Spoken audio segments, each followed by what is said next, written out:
Ya, Waalaikumsalam. Sudah. Sudah, Bu. Kami dah kelompok 2 sudah siap untuk simulasi sidang pada siang hari ini, Bu. Ya, sebentar ya, sebentar.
Baik, kalau sudah sudah siap, bisa dimulai. Assalamualaikum warahmatullahi wabarakatuh. Selamat siang. Untuk sidang hari ini nanti tergantung dari kelompok masing-masing ya. Dari kelompok 2, kira-kira nanti apakah ada semacam pembukaan atau gimana, atau pengenalan, terserah. Kemudian sebelum dimulai, saya perlu tekankan lagi bahwa penilaiannya ini adalah berdasarkan dari tata cara sidangnya, apakah sudah sesuai dengan hukum acara MK, kemudian yang berikutnya adalah dinamika dalam persidangan, kemudian substansi dari apa yang disidangkan.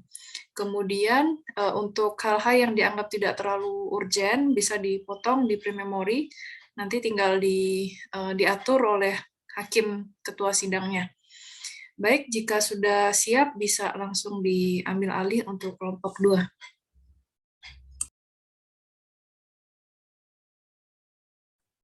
Baik, Ibu.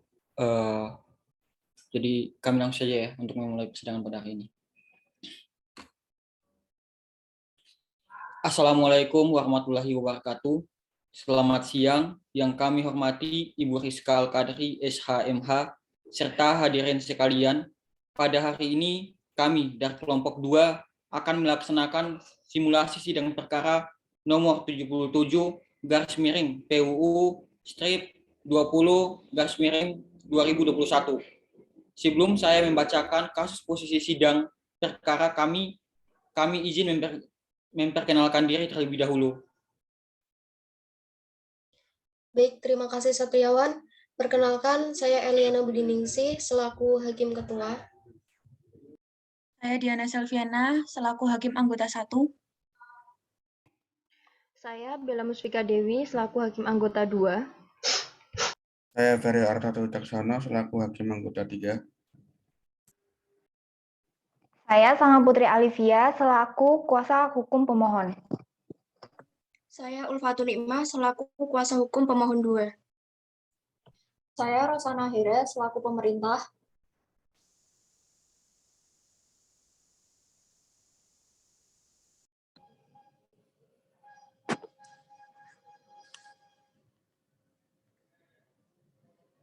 Saya Syatriawan Nagora selaku dari pihak pemerintah. Saya Zara Mauludina selaku DPR RI. Saya Esther Yunike Gombo selaku ahli termohon. Saya Duda Suryatama selaku pemohon. Saya Dimas Adi Saputra selaku ahli pemohon. Saya Ryan Alfair selaku saksi pemohon 1. Saya Khairunisa Adlia selaku saksi pemohon 2. Saya Monika.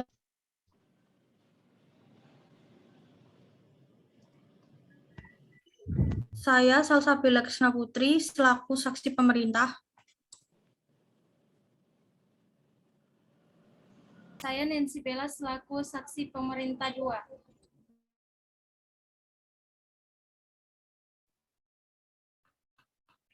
Baik, selanjutnya saya akan membacakan sidang perkara nomor kasus posisi sidang perkara nomor 77 garis miring PUU Strip 20 garis miring 2021.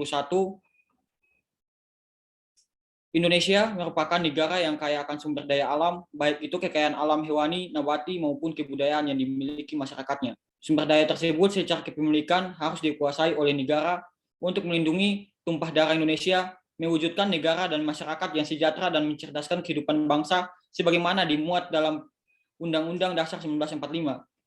Salah satu kekayaan yang dimiliki oleh negara Indonesia adalah kekayaan mineral dan batu bara yang digali kekayaannya lewat perusahaan tambang.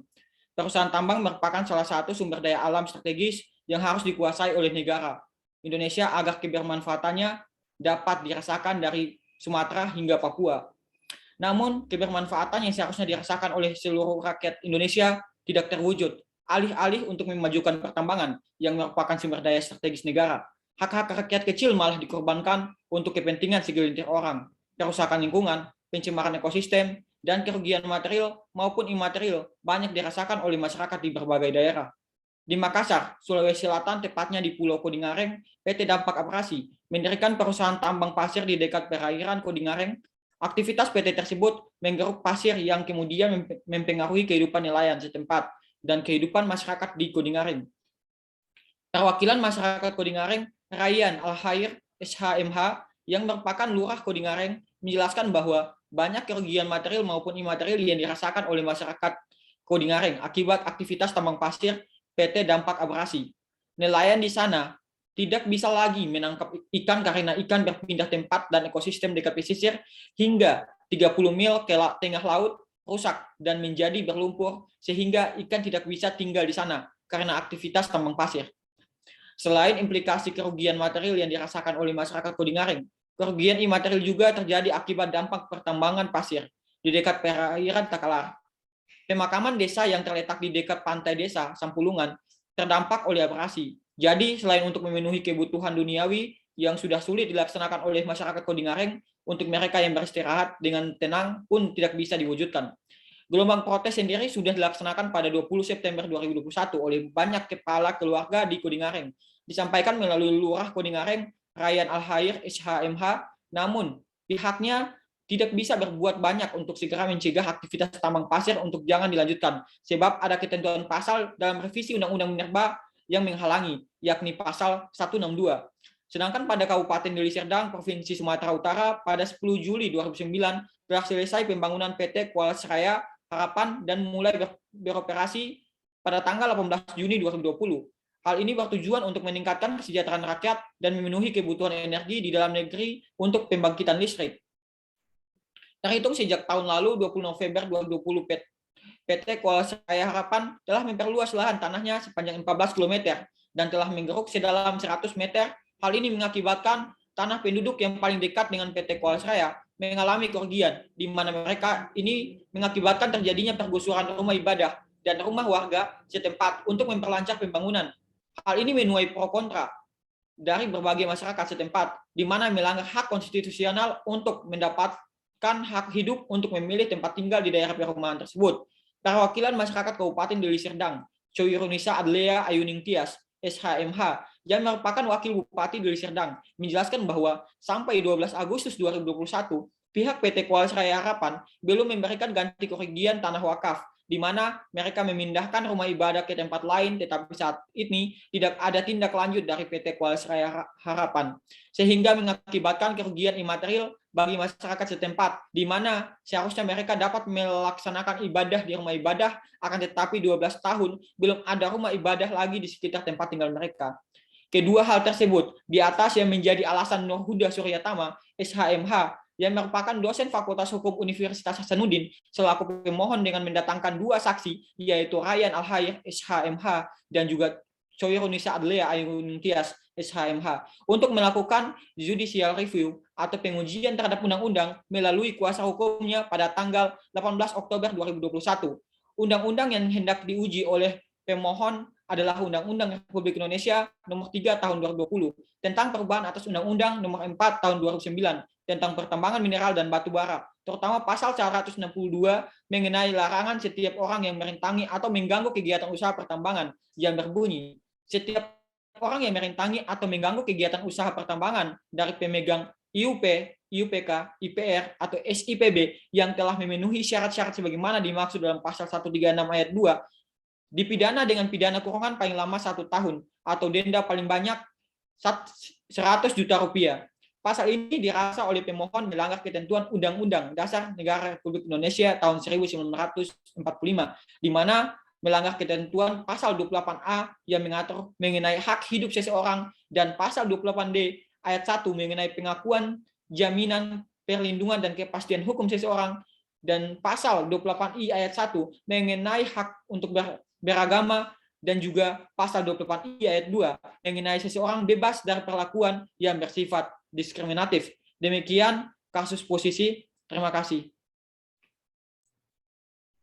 Pembacaan peraturan sidang. Yang pertama, pengunjung sidang wajib bersikap tertib, tenang, dan sopan. Yang kedua, pengunjung sidang dilarang A. membawa senjata dan atau benda-benda lain yang dapat membahayakan atau mengganggu jalannya persidangan. B. membuat gaduh, berlalu lalang, bersorak-sorai, dan bertepuk tangan di dalam ruang sidang selama persidangan berlangsung. C. mengaktifkan alat komunikasi selama persidangan berlangsung. D. membawa peralatan demonstrasi masuk ke ruang sidang. E. merusak dan atau mengganggu fungsi sarana, prasarana, dan atau perlengkapan persidangan lainnya. F. makan dan minum di ruang sidang selama persidangan berlangsung. G. menghina para pihak, saksi, dan ahli. H. memberikan dukungan, komentar, saran, tanggapan, atau mengajukan keberatan atas keterangan yang diberikan oleh saksi atau ahli selama persidangan berlangsung. I. melakukan perbuatan atau tingkah laku yang dapat mengganggu persidangan atau merendahkan kehormatan dan martabat hakim konstitusi serta kewibawaan mahkamah. J. memberikan ungkapan atau pernyataan di dalam persidangan yang isinya berupa ancaman terhadap independensi hakim konstitusi dalam memutuskan perkara. Yang ketiga, kewajiban dan larangan sebagaimana tersebut pada ayat 1 dan ayat 2, kecuali ayat 2 huruf H, berlaku bagi para pihak, saksi, dan ahli. Majelis Hakim Ketua dipersilahkan memulai persidangan. Bismillahirrahmanirrahim. Sidang perkara nomor 77 /PUU-20/2021 kami nyatakan dibuka dan terbuka untuk umum. Saudara, silahkan memperkenalkan diri terlebih dahulu siapa yang hadir dalam persidangan hari ini. Terima kasih Yang Mulia. Selamat pagi, saya sama Putri Alivia dan rekan saya Ulfatun Nikmah selaku tim kuasa hukum dari pemohon Nurhuda Suryatama yang dalam hal ini mengajukan pengujian undang-undang dengan nomor perkara 77 tahun 2021. Baik, kami sudah menerima permohonan saudara dan sekarang adalah kesempatan saudara untuk menyampaikan pokok-pokok permohonannya. Tidak perlu dibacakan seluruhnya, tapi cukup yang inti-intinya saja. Silakan. Baik Yang Mulia, yang pertama mengenai kewenangan Mahkamah Konstitusi dalam Dasar Negara Kesatuan Republik Indonesia adalah Undang-Undang Dasar tahun 1945 Pasal 24C ayat 1 perubahan ketiga Undang-Undang Dasar 1945 menyatakan bahwa Mahkamah Konstitusi berwenang mengadili pada tingkat pertama dan terakhir yang putusannya bersifat final untuk menguji undang-undang terhadap Undang-Undang Dasar 1945, memutus sengketa kewenangan lembaga negara yang kewenangannya diberikan oleh Undang-Undang Dasar, memutus pembubaran partai politik, dan memutus perselisihan tentang hasil pemilu. Bahwa berdasarkan ketentuan tersebut di atas, pengaturan mengenai Mahkamah Konstitusi yang diatur lebih lanjut dalam Undang-Undang Nomor 24 Tahun 2003 tentang Mahkamah Konstitusi yang telah diubah dengan Undang-Undang Nomor 8 Tahun 2011 tentang perubahan atas Undang-Undang Nomor 24 Tahun 2003 tentang Mahkamah Konstitusi. Bahwa dalam Pasal 7 Undang-Undang Nomor 12 Tahun 2011 tentang pembentukan peraturan perundang-undangan mengatur bahwa secara hierarki kedudukan Undang-Undang Dasar 1945 lebih tinggi dari undang-undang. Oleh karena itu, setiap ketentuan yang terdapat dalam undang-undang tidak boleh bertentangan dengan Undang-Undang Dasar 1945. Jika terdapat ketentuan dalam undang-undang yang bertentangan dengan Undang-Undang Dasar 1945, maka ketentuan tersebut dapat dimohonkan untuk diuji melalui mekanisme pengujian undang-undang. Bahwa berdasarkan Undang-Undang Nomor 24 Tahun 2003 tentang Mahkamah Konstitusi pada pasal 10 ayat 1 huruf A telah dicantumkan mengenai kewenangan Mahkamah Konstitusi untuk melakukan pengujian undang-undang terhadap Undang-Undang Dasar 1945 yang berbunyi, Mahkamah Konstitusi berwenang mengadili pada tingkat pertama dan terakhir yang putusannya bersifat final untuk menguji undang-undang terhadap Undang-Undang Dasar Negara Republik Indonesia tahun 1945. Kemudian mengenai legal standing permohonan, uji materi ini disebabkan adanya ketentuan pada pasal 162 Undang-Undang Nomor 3 Tahun 2020 tentang perubahan atas Undang-Undang Nomor 4 Tahun 2009 telah menimbulkan kerugian konstitusional bagi pemohon, bahwa pertambangan yang dilakukan mengakibatkan kerugian bagi masyarakat, khususnya warga Kodingareng, yang menyebabkan hilangnya mata pencaharian warga hingga kehilangan tanah dan rumahnya. Lalu, dengan adanya alat-alat mesin berat yang digunakan untuk melaksanakan pengerukan tambang pasir, besi yang mana dalam satu hari menggunakan 4 metode pengurukan dapat mencapai 3 kali pengangkutan. Dari hal tersebut, penduduk di sekitar penambangan mengalami kerugian, yaitu penggusuran rumah, ibadah, dan rumah warga setempat, dan hingga kini belum mendapat ganti kerugian. Saya rasa dari saya itu dulu, Yang Mulia. Itu saja, silakan langsung ke alasan permohonan dan petitum saudara. Baik, alasan permohonan bahwa ketentuan pasal 162 Undang-Undang Nomor 3 Tahun 2020 tentang perubahan atas Undang-Undang Nomor 4 Tahun 2009 tentang pertambangan mineral dan batu bara tidak memenuhi asas-asas pembentukan peraturan perundang-undangan sebagaimana diatur dalam Undang-Undang Nomor 12 Tahun 2011. Pasal 5 Undang-Undang Nomor 12 Tahun 2011 mengatur dalam pembentukan peraturan perundang-undangan harus dilakukan berdasarkan asas pembentukan peraturan perundang-undangan yang baik, yang meliputi kejelasan A. Kejelasan tujuan, B. Kelembagaan atau pejabatan pembentuk yang tepat, C. Kesesuaian antara jenis hierarki dan materi muatan, D. Dapat dilaksanakan, E. Kedayagunaan dan kehasilgunaan, F. Kejelasan rumusan, dan G. Keterbukaan. Bahwa ketentuan pasal 162 Undang-Undang Nomor 3 Tahun 2020 tentang perubahan atas Undang-Undang Nomor 4 Tahun 2009 tentang pertambangan mineral dan batu bara secara nyata melanggar hak asasi manusia, melanggar asas-asas pembentukan peraturan perundang-undangan sebagaimana diatur dalam Undang-Undang Nomor 12 Tahun 2011. Berikut ini, yaitu setidaknya asas dapat dilaksanakan dan asas kejelasan rumusan, serta asas keadilan, asas kesamaan kedudukan dalam hukum dan pemerintahan, dan asas ketertiban dan kepastian hukum karena alasan berikut ini. Yang pertama, bahwa pasal 162 bertentangan dengan hak asasi manusia, yaitu hak untuk hidup, sebagaimana yang diatur dalam Undang-Undang Nomor 39 Tahun 1999 tentang hak asasi manusia. Yang kedua, bahwa pasal 162 Undang-Undang Nomor 3 Tahun 2020 tentang perubahan atas Undang-Undang Nomor 4 Tahun 2009 tentang pertambangan mineral dan batu bara bertentangan dengan hak asasi manusia, sebagaimana yang diatur dalam Undang-Undang Nomor 39 Tahun 1999 tentang kepastian hukum. Baik, berdasarkan seluruh dalil-dalil yang diuraikan di atas dan bukti-bukti terlampir, dengan ini para pemohon mohon kepada Yang Mulia Majelis Hakim Konstitusi agar berkenan memberikan putusan sebagai berikut. Yang pertama, menerima dan mengabulkan permohonan untuk menguji material pasal 162 Undang-Undang Nomor 3 Tahun 2020 tentang perubahan atas Undang-Undang Nomor 4 Tahun 2009 tentang pertambangan mineral dan batu bara terhadap Undang-Undang Dasar Negara Republik Indonesia tahun 1945. Yang kedua, menyatakan pasal 162 Undang-Undang Nomor 3 Tahun 2020 tentang pertambangan mineral dan batu bara bertentangan dengan pasal 28A, pasal 28D ayat 1, pasal 28I ayat 1, dan pasal 28I ayat 2 Undang-Undang Dasar Negara Republik Indonesia tahun 1945. Dan yang ketiga, menyatakan bahwa pasal 162 Undang-Undang Nomor 3 Tahun 2020 tentang pertambangan mineral dan batu bara tidak memiliki kekuatan hukum mengikat dan segala akibat hukum yang ditimbulkan. Cukup sekian, terima kasih Yang Mulia. Baik, terima kasih. Untuk selanjutnya, sidang perbaikan permohonan akan dilaksanakan pada hari Kamis, tanggal 4 November 2021. Dengan demikian, sidang ditunda dan ditutup.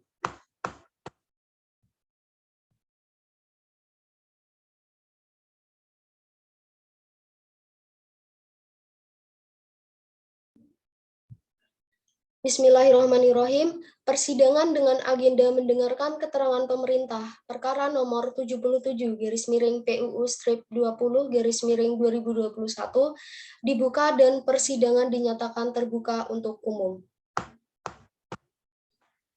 Baik, Assalamualaikum warahmatullahi wabarakatuh. Selamat siang kepada pemohon dan kuasanya, supaya diperkenalkan siapa saja yang hadir dalam persidangan.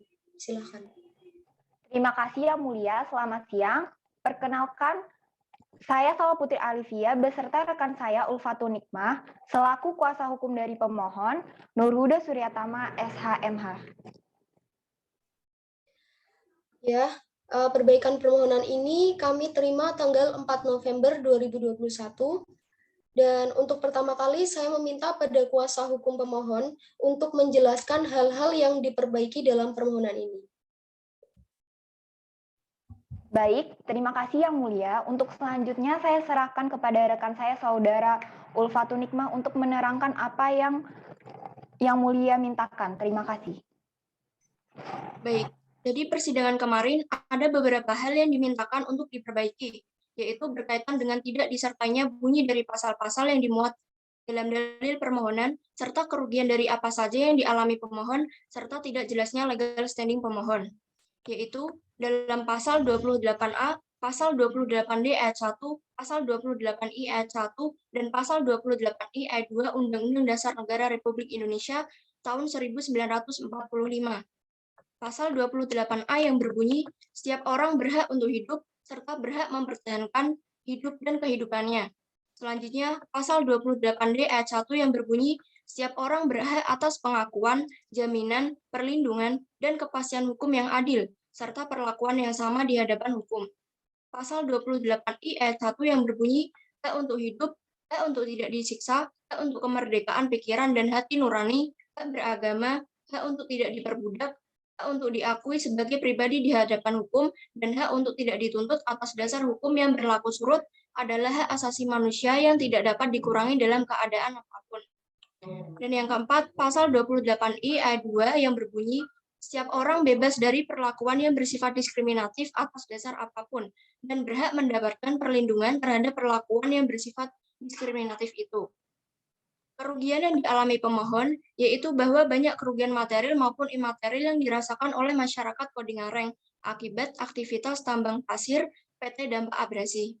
Nelayan di sana tidak dapat lagi menangkap ikan, karena ikan berpindah tempat dan ekosistem dekat pesisir hingga 30 mil ke tengah laut rusak dan menjadi berlumpur, sehingga tidak bisa tinggal di sana karena aktivitas tambang pasir.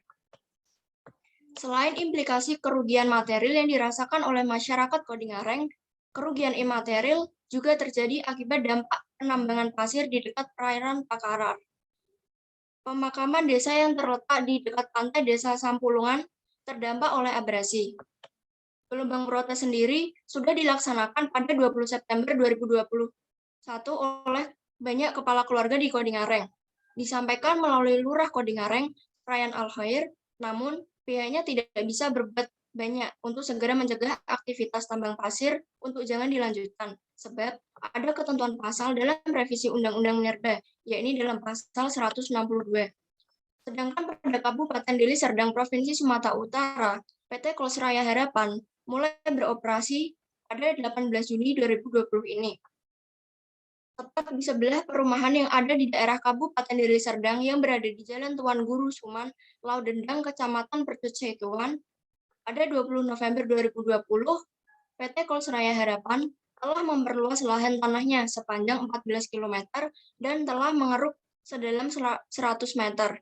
Hal ini mengakibatkan tanah penduduk yang paling dekat dengan PT Kolsraya mengalami kerugian, yang mana mereka ini mengakibatkan terjadinya penggusuran rumah ibadah dan rumah warga setempat untuk memperlancar pembangunan.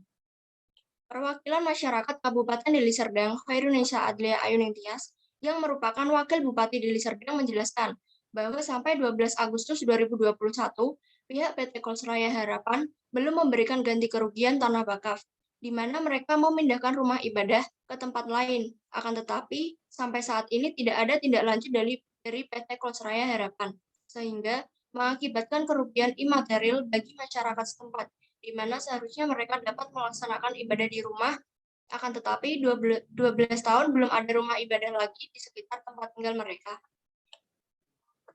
Kemudian, kedudukan legal standing pemohon. Yang pertama, bahwa pemohon merupakan warga negara Indonesia beranggapan hak-hak konstitusional pemohon diatur dan dilindungi dalam Undang-Undang Dasar 1945 telah dirugikan dengan ditetapkannya pasal 162 tersebut. Yang kedua, berdasarkan pasal 51 ayat 1 Undang-Undang Mahkamah Konstitusi yang berbunyi, pemohon adalah pihak yang menganggap hak dan atau kewenangan konstitusionalnya dirugikan oleh berlakunya undang-undang. Yang ketiga, bahwa penjelasan pasal 51 ayat 1 Undang-Undang Republik Indonesia Nomor 24 Tahun 2003 tentang Mahkamah Konstitusi sebagaimana telah diubah dengan Undang-Undang Republik Indonesia Nomor 8 Tahun 2011 tentang perubahan atas Undang-Undang Nomor 24 Tahun 2003 tentang Mahkamah Konstitusi. Yang dimaksud dengan hak konstitusional adalah hak-hak yang diatur dalam Undang-Undang Dasar 1945 dirugikan oleh berlakunya undang-undang melalui ketentuan tersebut.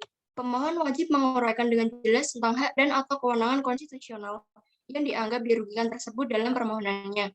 Yang keempat, bahwa Mahkamah Konstitusi memiliki kewenangan, yaitu ketentuan dalam pasal 24C ayat 1 Undang-Undang Dasar 1945 junto pasal 10 ayat 1 huruf A Undang-Undang Nomor 24 Tahun 2003 tentang Mahkamah Konstitusi menyatakan bahwa salah satu kewenangan Mahkamah Konstitusi adalah melakukan pengajuan undang-undang terhadap Undang-Undang Dasar Negara Republik Indonesia tahun 1945.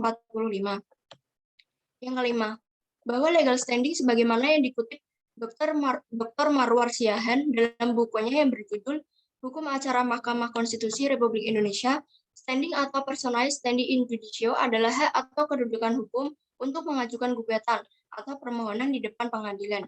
Yang keenam, bahwa pengakuan hak setiap warga negara Indonesia untuk mengajukan permohonan pengujian undang-undang terhadap Undang-Undang Dasar 1945 merupakan satu indikator perkembangan ketatanegaraan yang positif yang merefleksikan adanya kemajuan bagi penguatan prinsip negara hukum. Yang ketujuh, bahwa Mahkamah Konstitusi Republik Indonesia bertugas menjaga hak asasi manusia sebagai hak konstitusional dalam hukum warga negara. Yang kedelapan, bahwa para pemohon adalah individu warga negara yang merupakan pihak yang dirugikan secara konstitusional, baik secara langsung maupun tidak langsung, sehingga pengujian pasal 162 Undang-Undang Nomor 3 Tahun 2020 tentang perubahan atas Undang-Undang Nomor 4 Tahun 2009 tentang pertambangan mineral dan batu bara terhadap pasal 28A, pasal 28D ayat 1, pasal 28I ayat 1, dan pasal 28I ayat 2 Undang-Undang Dasar Negara Republik Indonesia tahun 1945 harus dipandang sebagai perwujudan upaya warga negara dalam membangun dan mencerdaskan kehidupan bangsa melalui penegakan nilai-nilai konstitusionalisme. Dan yang kesembilan, bahwa pemohon telah dirugikan hak konstitusionalnya berupa kerugian material dan imaterial sebagaimana telah dijelaskan. Cukup sekian yang mulia, terima kasih. Baik, apakah ada tambahan? Saya pikir cukup dari kami. Ya, perbaikan permohonan sudah kami terima dan petitumnya tetap yang lama ataukah ada yang lain? Hanya itu yang mulia. Hanya itu ya. Sudah kalau begitu saya serahkan terlebih dahulu alat bukti ini. Baik, terima kasih para hakim atas saran dan pernyataan agenda sidang berikutnya, yaitu mendengarkan keterangan pemerintah. Baik, setelah majelis hakim bermusyawarah, majelis hakim bersepakat akan melanjutkan sidang pada 7 hari ke depan. Pada tanggal berapa, Panitera?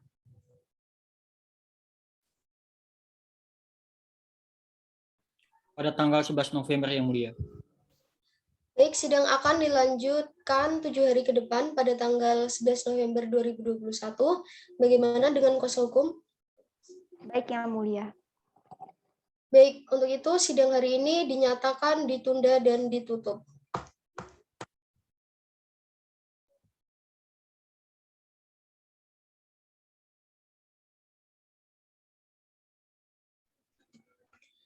Bismillahirrahmanirrahim. Persidangan dengan agenda mendengarkan keterangan pemerintah perkara nomor 77 garis miring PUU strip 20 garis miring 2021 dibuka dan persidangan dinyatakan terbuka untuk umum. Baik, Assalamualaikum warahmatullahi wabarakatuh. Selamat siang kepada pemohon atau kuasanya supaya diperkenalkan siapa yang hadir dalam persidangan kali ini. Silakan. Baik, terima kasih Yang Mulia. Selamat siang, salam sejahtera bagi kita semua. Perkenalkan, saya Salma Putri Alivia, selaku kuasa hukum dari pemohon Nurhuda Suryatama, bersama rekan saya Saudari Ulfatun Nikmah selaku kuasa hukum dari pemohon. Terima kasih. Untuk selanjutnya dari pemerintah yang mewakili Presiden.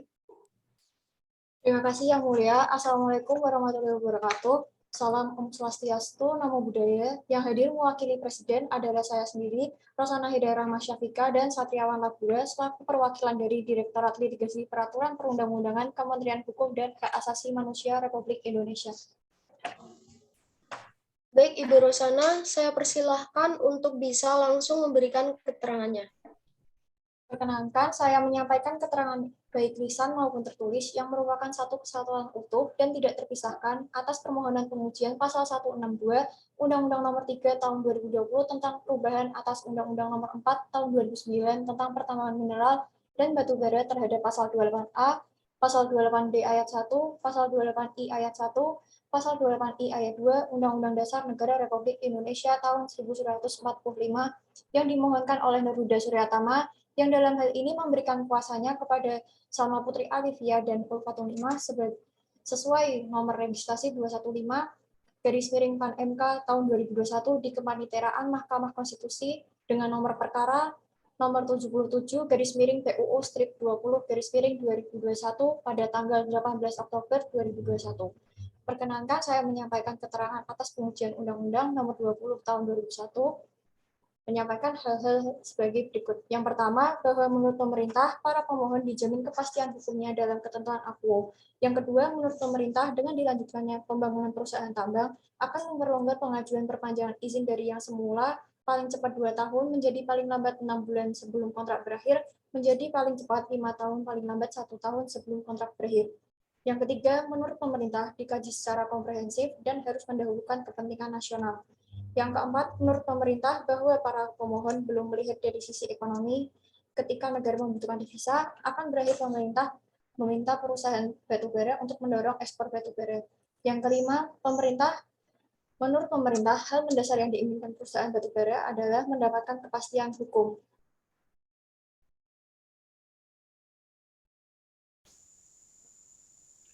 Ketentuan pasal 162 Undang-Undang Nomor 3 Tahun 2020 tentang perubahan atas Undang-Undang Nomor 4 Tahun 2009 dengan pasal 28A Undang-Undang Dasar 1945 bahwa telah ditetapkan dalam Undang-Undang 1945 pada pasal 28 yang menetapkan bahwa hak warga negara dan penduduk untuk berserikat dan berkumpul, mengeluarkan pikiran dengan lisan maupun tulisan, dan sebagainya. Syarat-syarat akan diatur dalam undang-undang. Undang-undang ini mengandung pokok-pokok pikiran sebagai berikut. Yang pertama, mineral dan batu bara sebagai sumber daya yang tak terbarukan, dikuasai oleh negara, dan pengembangan serta penggunaannya dilaksanakan oleh pemerintah dan pemerintah daerah bersama pelaku usaha. Yang kedua, pemerintah selanjutnya memberikan kesempatan kepada badan usaha yang berbadan hukum Indonesia, koperasi, perseorangan, maupun masyarakat setempat untuk melakukan pengusahaan mineral dan batu bara berdasarkan izin. Yang ketiga, dalam rangka penyelenggaraan desentralisasi dan otonomi daerah, pengelolaan pertambangan mineral dan batu bara dilaksanakan berdasarkan prinsip eksternalitas, akuntabilitas, dan efisiensi yang melibatkan pemerintah dan pemerintah daerah. Yang keempat, dalam rangka terciptanya pembangunan berkelanjutan, Kegiatan usaha pertambangan harus dilaksanakan dengan memperhatikan prinsip lingkungan hidup, transparansi, dan partisipasi masyarakat. Yang kedua, keterangan pemerintah atas permohonan pengujian Undang-Undang Nomor 3 Tahun 2020 tentang perubahan atas Undang-Undang Nomor 4 Tahun 2009 tentang pertambangan mineral dan batu bara. Perlindungan terhadap warga negara yang mendapatkan perlakuan yang bersifat diskriminatif. Setiap orang tidak boleh mengalami perlakuan diskriminasi dalam bentuk apapun, dengan alasan apapun. Perlakuan diskriminasi merupakan suatu pelanggaran hak asasi manusia dan bertentangan dengan konsep HAM tentang persamaan dan keadilan yang dijunjung oleh HAM yang berhak dinikmati oleh setiap orang. Keterangan selanjutnya akan disampaikan oleh Ibu Rosana. Kami pemerintah memohon agar kiranya Ketua Majelis Hukum Mahkamah Konstitusi memberikan amar putusan sebagai berikut. Yang pertama, menyatakan bahwa pemohon tidak memiliki kedudukan hukum atau legal standing. Yang kedua, menolak permohonan pengujian pemohon atau void seluruhnya atau setidak-tidaknya menyatakan permohonan pengujian permohonan tidak dapat diterima. Yang ketiga, menerima keterangan pemerintah secara keseluruhan. Dengan demikian ini, atas perkenan dan perhatian Yang Mulia Ketua dan Majelis Mahkamah Konstitusi Republik Indonesia dihaturkan terima kasih. Hormat saya, Perwakilan Presiden Republik Indonesia, Kementerian Hukum dan Hak Asasi Manusia Republik Indonesia, Direktorat Litigasi Peraturan Perundang-undangan. Yang Mulia Majelis Hakim, demikian saya bacakan keterangan Presiden atas permohonan pengujian Undang-Undang Nomor 3 Tahun 2020 tentang perubahan atas Undang-Undang Nomor 4 Tahun 2009 tentang pertambangan mineral dan batu bara terhadap Pasal 28A, Pasal 28D ayat 1, Pasal 28I ayat 1, dan Pasal 28I ayat 2 Undang-Undang Negara Republik Indonesia tahun 1945. Terima kasih. Wassalamualaikum warahmatullahi wabarakatuh. Baik, terima kasih kepada Ibu Rosana dan juga Bapak Sastriawan. Sekarang kesempatan Majelis Hakim mengajukan pertanyaan, klarifikasi, atau penegasan terhadap pihak pemerintah. Ada pertanyaan dari Hakim anggota? Silakan. Baik, terima kasih Yang Mulia. Saya ingin bertanya, apakah selama ini dengan adanya ketentuan pasal 162 Undang-Undang Nomor 3 Tahun 2020 tentang perubahan atas Undang-Undang Nomor 4 Tahun 2009 tentang pertambangan mineral dan batu bara ini penyelenggaraannya oleh pemerintah sudah sesuai untuk penambangan mineral dan batu bara? Terima kasih Yang Mulia. Bahwa kegiatan usaha pertambangan mineral dan batu bara mempunyai peranan penting dalam memberikan nilai tambah secara nyata bagi pertumbuhan ekonomi nasional dan pembangunan daerah secara berkelanjutan. Yang penyelenggaraannya masih terkendala kewenangan antar pemerintah pusat dan pemerintah daerah, perizinan, perlindungan terhadap masyarakat terdampak, data dan informasi pertambangan, pengawasan, dan sanksi, sehingga penyelenggaraan pertambangan mineral sudah sesuai dengan ketentuan peraturan perundang-undangan yang sudah ada. Untuk hakim yang lain, ada yang ingin mengajukan pertanyaan?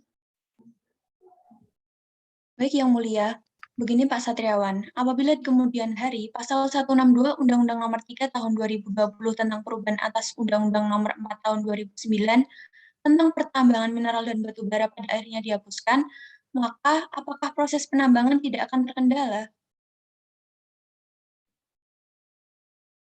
Baik Yang Mulia. Apabila pasal tersebut hilang atau dihapuskan di kemudian hari, maka akan mengakibatkan dampak yang besar lagi bagi rakyat maupun pemerintah. Karena sejati undang-undang tersebut sebagai pelindung pertambangan mineral dan batu bara yang ada di Indonesia.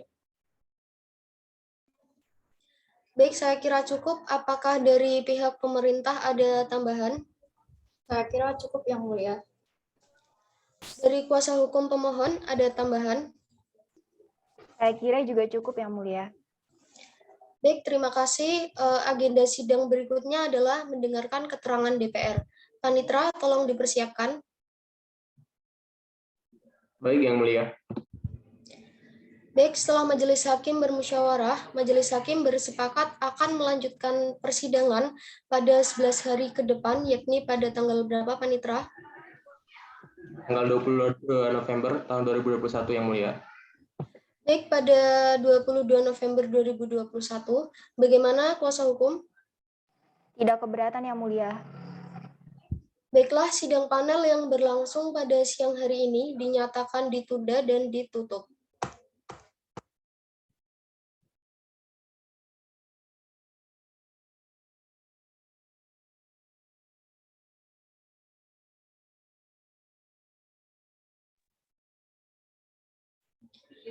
Bismillahirrahmanirrahim. Persidangan dengan agenda mendengarkan keterangan DPR perkara nomor 77/PUU/20/2021 dibuka dan persidangan dinyatakan terbuka untuk umum. Baik, langsung saja kepada kuasa hukum pemohon untuk memperkenalkan siapa saja yang hadir dalam persidangan hari ini. Terima kasih Yang Mulia. Selamat siang, salam sejahtera bagi kita semua. Perkenalkan, saya sama Putri Alivia selaku kuasa hukum dari pemohon Nurhuda Suryatama bersama rekan saya Ulfatun Nikmah selaku kuasa hukum dari pemohon. Terima kasih. Selanjutnya dari DPR. Terima kasih Yang Mulia. Assalamualaikum warahmatullahi wabarakatuh. Shalom, Om Swastiastu, Namo Buddhaya. Yang hadir dari DPR adalah saya sendiri. Perkenalkan, nama saya Zahra Mauludira, selaku Ketua Dewan Perwakilan Rakyat Republik Indonesia. Baik, Ibu Zahra, selanjutnya saya persilahkan untuk bisa langsung memberikan keterangannya. Baik, Yang Mulia. Yang pertama ada landasan filosofis. Pertambangan Indonesia berupa minerba sebagai bagian kekayaan alam yang dikaruniai oleh Tuhan Yang Maha Esa. Pemanfaatan dan eksploitasi sumber daya alam dapat mengganggu dan bahkan merusak lingkungan, sehingga harus dikelola dan dieksploitasi dengan hati-hati untuk menjamin pembangunan perekonomian nasional yang berkelanjutan dan berwawasan lingkungan. Oleh karena itu, penyelenggaraan pertambangan haruslah dikuasai oleh negara dan didaya gunakan sebaik-baiknya bagi memenuhi hajat hidup orang banyak, serta terwujudnya kesejahteraan dan kemakmuran seluruh rakyat Indonesia, maupun bagi terselenggaranya kedaulatan Negara Kesatuan Republik Indonesia, sebagaimana amanat pembukaan Undang-Undang Dasar Negara Republik Indonesia tahun 1945. Yang kedua, landasan sosiologis. Indonesia merupakan negara yang memiliki kekayaan alam yang beraneka ragam, dan hal ini mengandung banyak pihak datang ke Indonesia untuk menguasai dan mencari keuntungan. Salah satu hal yang menarik perhatian adalah kekayaan Indonesia di bidang pertambangan, sehingga banyak perusahaan asing maupun dalam negeri yang telah menanamkan investasinya di bidang ini. Dengan banyaknya perusahaan tersebut, peran negara dalam membentuk dan menetapkan peraturan diperlukan guna mempertahankan hak dan meningkatkan keuntungan negara serta menjaga kelestarian alam. Salah satu peraturan yang dikeluarkan adalah Undang-Undang Minerba. Penutup, 1. Bahwa atas dasar dalil tersebut, maka ketentuan pasal 162 Undang-Undang Nomor 3 Tahun 2020 tentang perubahan atas Undang-Undang Nomor 4 Tahun 2009, karena pasal tersebut, maka mereka selaku masyarakat asli tidak memiliki ruang serta kebebasan dalam menjalankan hak asasi mereka di tanah mereka yang merupakan tanah tambang. Dengan demikian, DPR berpendapat bahwa dalil pemohon yang menyatakan ketentuan pasal 162 Undang-Undang Nomor 3 Tahun 2020 tentang perubahan atas Undang-Undang Nomor 4 Tahun 2009 telah merugikan hak dan kepentingan hukum pemohon adalah anggapan yang kurang tepat. Kedua, bahwa menurut DPR, memberikan terdakwa keterangan tentang sebuah apresiasi mereka untuk melakukan penolakan tentang Undang-Undang Nomor 3 Tahun 2020 adalah sesuatu hal yang penting. Ketiga, bahwa DPR berpandangan dengan tujuan disusunnya Undang-Undang Minerba Nomor 3 Tahun 2020 adalah setiap masyarakat memiliki hak dan kebebasan mereka sendiri untuk berpotensi di tanahnya mereka. Keterangan selanjutnya akan dijelaskan oleh Esther Yunike Gombo selaku ahli HTN. Baik, terima kasih untuk waktu dan kesempatan yang telah diberikan kepada saya. Assalamualaikum warahmatullahi wabarakatuh. Shalom, Om Swastiastu, Namo Buddhaya. Perkenalkan, nama saya Esther Yunike Gombo, perwakilan dari ahli HTN. Yang Mulia, Ketua Majelis Hakim Mahkamah Konstitusi, apabila kami kaitkan dengan penjelasan umum Undang-Undang Minerba perubahan dengan Undang-Undang Nomor 4 Tahun 2009 tentang pertambangan mineral dan batu bara atau yang sering kami sebut dengan Undang-Undang Minerba, dengan peraturan pelaksanaannya diharapkan mampu menjadi solusi dari berbagai persoalan di bidang pertambangan yang sebelumnya telah diatur dalam Undang-Undang Nomor 11 Tahun 1967 tentang ketentuan-ketentuan pokok pertambangan. Di sini permasalahan serta kondisi aktual dalam pelaksanaan pengusahaan pertambangan mineral dan batu bara, termasuk permasalahan lintas sektoral antar sektor pertambangan dan sektor non-pertambangan. Dalam Undang-Undang Nomor 3 Tahun 2020 memang memaksimalkan dan memudahkan investasi di sektor batubara. Selain itu, juga membuka ruang pada land banking atau akses kredit ke bank yang penambahan perpanjangannya dilakukan 1 tahun setiap kali perpanjangan.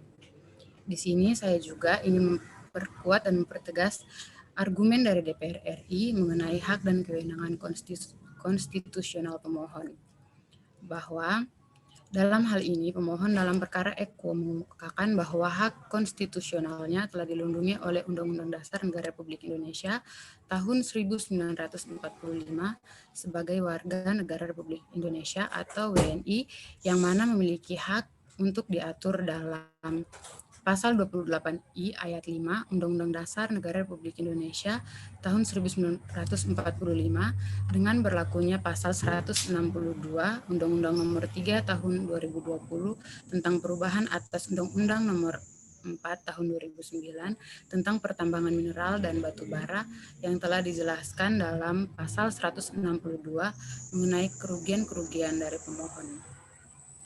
Apabila Majelis Hakim Mahkamah Konstitusi berpendapat lain, kami mohon putusan yang seadil-adilnya. Cukup sekian dari saya, Yang Mulia. Terima kasih. Baik, terima kasih Ibu Zahra dan Ibu Esther. Sekarang kesempatan majelis mengajukan pertanyaan, klarifikasi atau penegasan terhadap pihak DPR. Ada pertanyaan dari hakim anggota? Silakan. Yang Mulia. Hakim yang lain ada yang ingin mengajukan pertanyaan? Cukup Yang Mulia. Baik, saya kira cukup. Apakah dari pihak DPR ada tambahan? Saya kira cukup Yang Mulia. Dari kuasa hukum pemohon ada tambahan?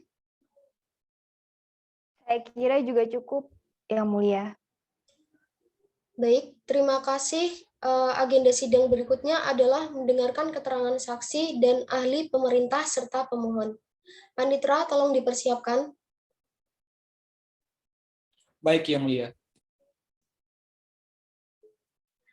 Baik, setelah majelis hakim bermusyawarah, majelis hakim bersepakat akan melanjutkan sidang pada 7 hari ke depan, yakni pada tanggal 29 November 2021. Bagaimana dengan kuasa hukum? Tidak keberatan, Yang Mulia. Baiklah, sidang panel yang berlangsung pada siang hari ini dinyatakan ditunda dan ditutup.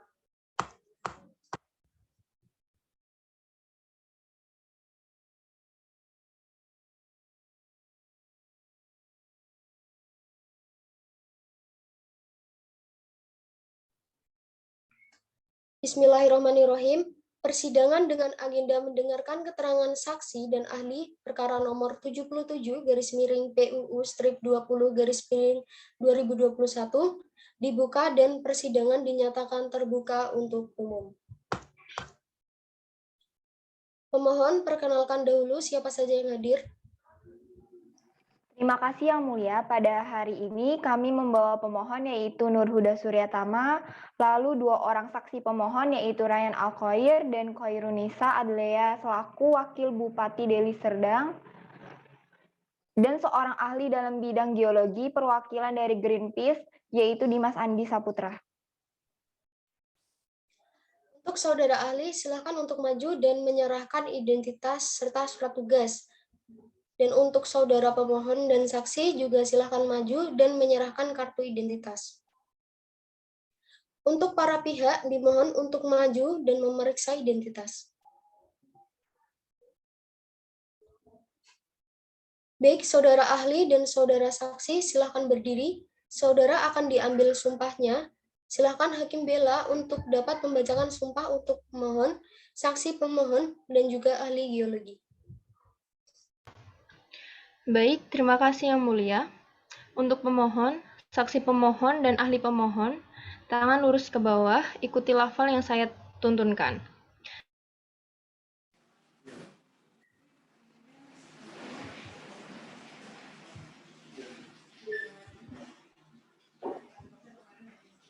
Bismillahirrahmanirrahim. Demi Allah.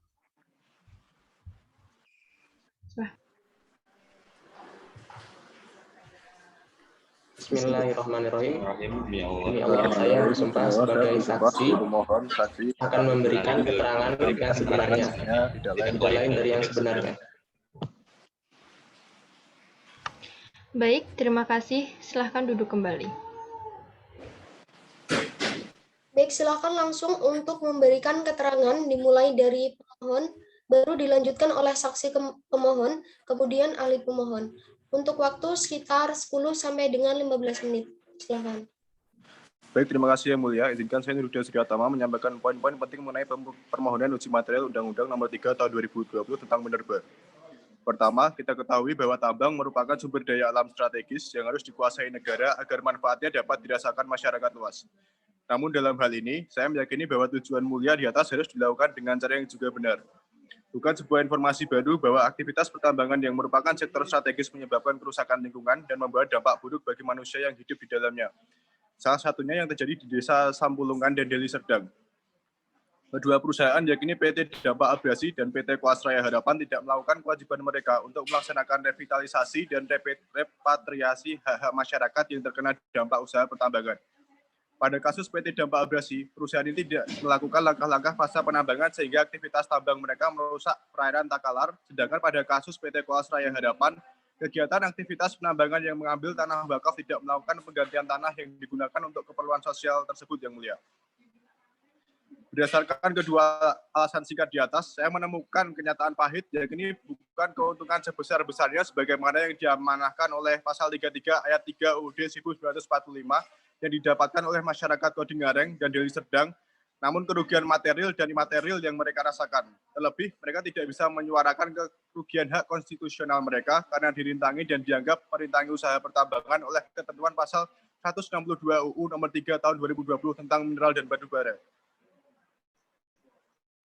Baik, dari pemohon sementara ini cukup. Silakan dilanjut oleh saksi pemohon pertama untuk menyampaikan keterangannya. Waktu sekitar 10 sampai dengan 15 menit. Silakan. Terima kasih Yang Mulia. Bismillahirrahmanirrahim. Assalamualaikum warahmatullahi wabarakatuh. Perkenalkan, saya Ryan Alfair selaku perwakilan masyarakat Koding Areng.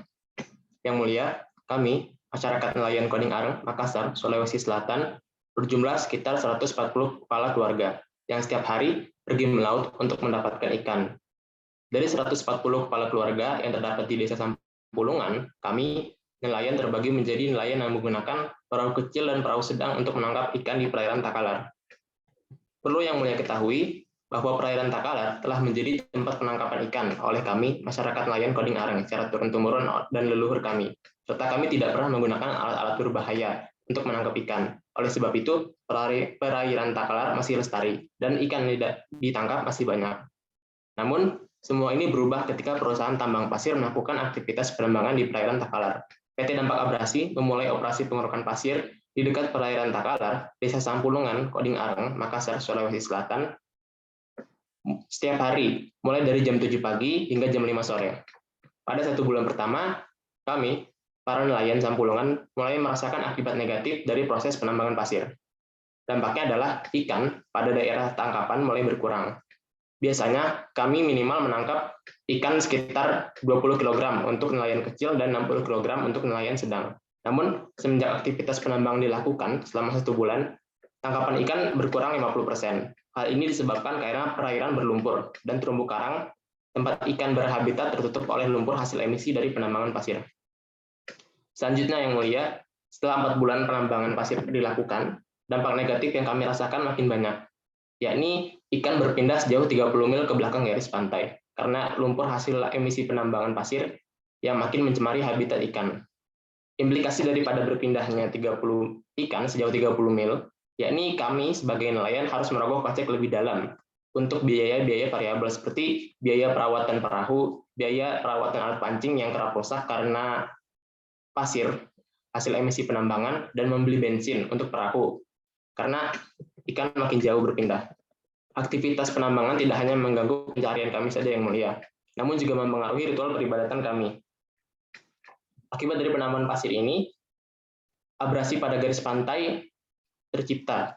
Masyarakat Sampulungan yang lebih dahulu tinggal di sana memiliki makam desa atau TPU yang dikelola secara turun-temurun di dekat garis pantai. Dengan adanya abrasi, maka menjadi rusak Yang Mulia. Kami sebagai korban sebenarnya sudah melakukan protes yang mulia. Namun kami tidak bisa melakukan hal yang lebih banyak sebab kami dirintangi oleh ketentuan pasal 162 dalam revisi UU Minerba yang baru. Terima kasih yang mulia. Baik, saksi selanjutnya waktu sekitar 10 sampai dengan 15 menit. Silakan dimulai. Baik yang mulia, bismillahirrahmanirrahim. Assalamualaikum warahmatullahi wabarakatuh. Saya merupakan perwakilan rakyat Deli Serdang untuk menjadi saksi terkait dengan pengujian pasal 162 Undang-Undang Nomor 3 Tahun 2020 tentang perubahan atas Undang-Undang Nomor 4 Tahun 2009 tentang pertambangan mineral dan batu bara terhadap pasal 28A, pasal 28D ayat 1, pasal 28I ayat 1, dan pasal 28I ayat 2 Undang-Undang Dasar tahun 1945 atau Perkara nomor 77 /PUU strip 20 /2021. Kebetulan saya merupakan wakil Bupati Deli Serdang yang menjadi wadah untuk pelaporan terkait keluh kesah masyarakat Deli Serdang adanya PT Kosraya Harapan yang dinilai melanggar hak asasi masyarakat Deli Serdang, yang mana merugikan masyarakat Deli Serdang dari segi imater, di mana belum adanya ganti kerugian tanah wakaf, di mana mereka memindahkan rumah ibadah ke tempat lain. Akan tetapi hingga saat ini belum ada kelanjutan mengenai pemindahan rumah ibadah. Bahkan PT Kosraya Harapan justru memperparah keadaan dengan memperlebar tanah untuk pengerukan pasir besi. Para masyarakat telah mengadakan protes terkait belum adanya ganti kerugian sejak tahun 2009. Akan tetapi dikarenakan diberlakukannya Undang-Undang Nomor 3 Tahun 2020 yang adanya pasal 162 melanggar hak asasi masyarakat Deli Serdang untuk mempertahankan kehidupan yang layak di daerah tersebut dan tidak mendapatkan ganti kerugian tanah wakaf, justru adanya pasal 162 ini, PT Kosraya Harapan semakin sewenang-wenang bertindak dengan mengancam para masyarakat yang apabila tidak mengizinkan adanya pembangunan pertambangan ini dikenakan denda yang mana bertentangan dengan hak konstitusional masyarakat Deli Serdang, bahwa adanya kegiatan pertambangan pasir besi ini yang meraup lahan milik warga termasuk rumah ibadah untuk kepentingan umum yang mana belum mendapatkan ganti kerugian tanah wakaf bagi warga untuk memiliki rumah ibadah kembali, sebagaimana diatur dalam pasal 84 ayat 6 Peraturan Pemerintah Nomor 19 Tahun 2021 tentang penyelenggaraan pengadaan tanah bagi pembangunan untuk kepentingan umum. Saya kira itu sementara dari saya, Yang Mulia. Terima kasih. Baik, dari saksi sementara ini cukup. Silahkan dilanjutkan oleh ahli pemohon untuk menyampaikan keterangannya. Waktu sekitar 10 sampai dengan 15 menit. Silahkan. Baik yang mulia, terima kasih. Assalamualaikum warahmatullahi wabarakatuh. Majelis Hakim yang mulia, kuasa hukum para pihak yang terhormat, izinkanlah saya ahli geologi perwakilan dari Greenpeace untuk menyampaikan hal-hal yang berkaitan dengan konsep hak asasi manusia dalam penghidupan yang layak, dan juga untuk mengutarakan pendapat. Mula-mula ahli akan berangkat dari jaminan pemenuhan HAM oleh Republik Indonesia, di mana hal ini dengan jelas dituangkan dalam pasal 28, 28 huruf A, 28 huruf D ayat 1, pasal 28 huruf I ayat 1, pasal 28 huruf I ayat 2 Undang-Undang Dasar 1945. Kemudian dengan menilik pasal 33 Undang-Undang Dasar 1945 bahwa manfaat aktivitas penambangan harus dinikmati secara luas oleh masyarakat. Kemudian, aktivitas penambangan yang dilakukan oleh perusahaan penambangan pasir menyebabkan tingginya gelombang air laut dan juga emisi berupa sedimen atau pasir sisa penambangan. Yang hal ini juga mempengaruhi kekeruhan air laut. Yang mulia, terumbu karang merupakan bagian penting untuk ekosistem perairan, di mana terumbu karang memiliki fungsi sebagai habitat utama bagi sebagian besar jenis ikan. Mengingat bagaimana pentingnya peran terumbu karang bagi ekosistem laut, menyebabkan perlunya upaya untuk terus melindungi keberadaan dan ketersediaan terumbu karang di perairan Indonesia. Di perairan Indonesia sendiri, khususnya di perairan Spremende, saat ini 25% terumbu karang yang terdapat di Asia Tenggara, termasuk Indonesia, terancam keberadaannya. Hal ini disebabkan oleh pembangunan wilayah pesisir, dan 21% diantaranya kerusakan terumbu karang disebabkan oleh sedimentasi terumbu karang, dan sisanya diakibatkan oleh pencemaran dari daratan. Adapun kegiatan yang berkaitan erat dengan sedimentasi terumbu karang adalah dengan tingginya pemanfaatan hutan dan lahan pertanian, kegiatan pengerukan, penambangan, dan pembangunan konstruksi di pesisir. Sedimentasi yang terjadi pada terumbu karang menyebabkan kematian terumbu karang apabila sedimen atau pasir telah menutupi seluruh bagian dari terumbu karang. Hal ini menghambat planula karang untuk melekatkan diri dan berkembang di substrat.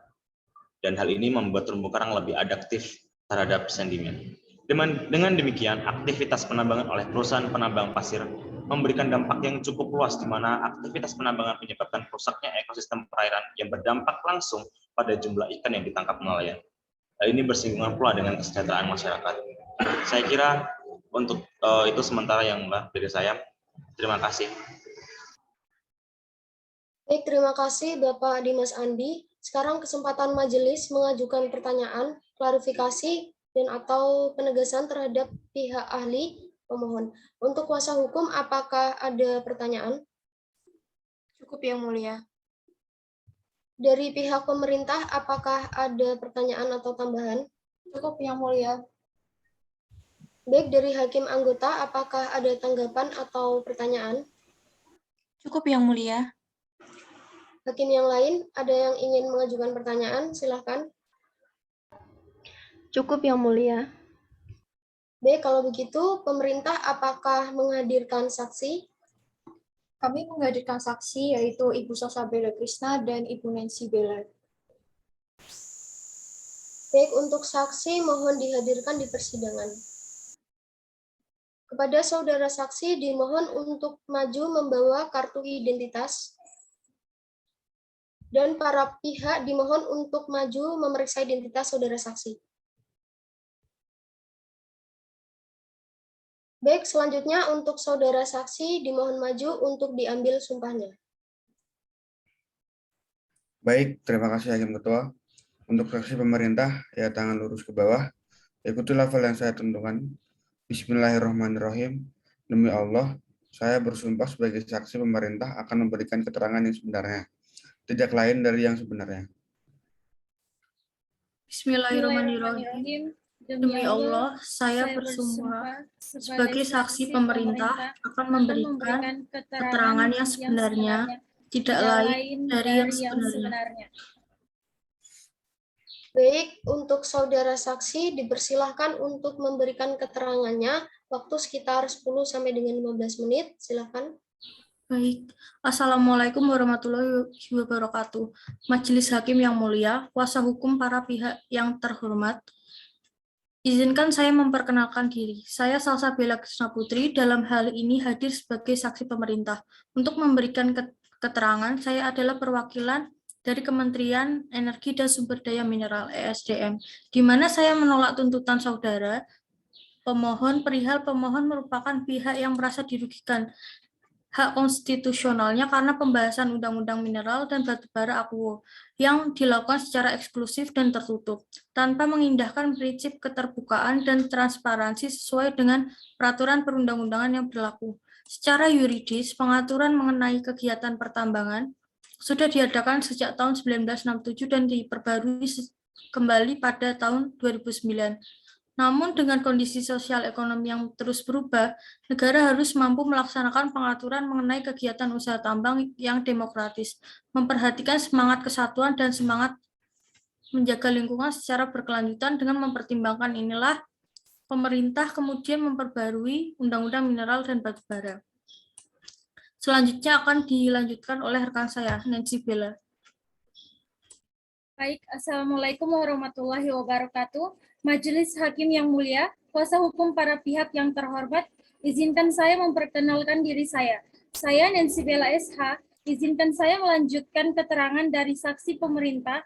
Menurut saya, perlindungan pada pasal 162 Undang-Undang Minerba ini merupakan bentuk kehadiran negara dalam melindungi aktivitas usaha tambang yang sangat mungkin untuk menjadi target kejahatan seperti penggangguan, penghalangan, atau pemberhentian dengan cara-cara inkonstitusional. Hal ini dilatar belakangi oleh pengalaman saya dan beberapa rekan ahli pertambangan, di mana seringkali kami temukan ketika pekerja perusahaan tambang melakukan aktivitas pertambangan, sekelompok orang mengaku putra daerah, sering mengganggu, merintangi, atau menghalangi, bahkan menghentikan aktivitas usaha tambang yang berizin. Pemerintah dapat menjamin kepastian hukum pemohon dengan ketentuan Equo. Dengan disahkannya Undang-Undang Mineral dan Batubara ini akan mempermudahkan masyarakat sekitar untuk mendapatkan pekerjaan. Dilihat dari sisi ekonomi Indonesia, ketika negara akan membutuhkan devisa, perusahaan pertambangan dapat memberikan bantuan untuk mendorong ekspor batubara yang ada. Dalam pemeriksaan Kementerian Energi dan Sumber Daya Mineral atau ESDM mengetahui bahwa baik pemohon atau pemerintah sama-sama menginginkan kepastian hukum dalam pengujian undang-undang ini.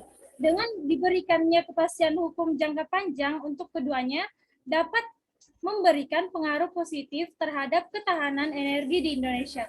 Saya kira itu sementara dari saya, Yang Mulia. Terima kasih.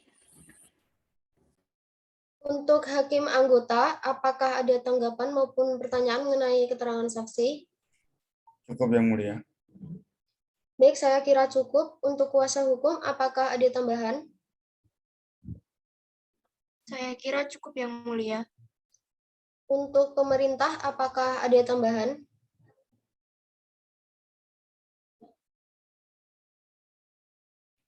Cukup Yang Mulia. Baik, untuk ahli, hari ini pemerintah menghadirkan siapa?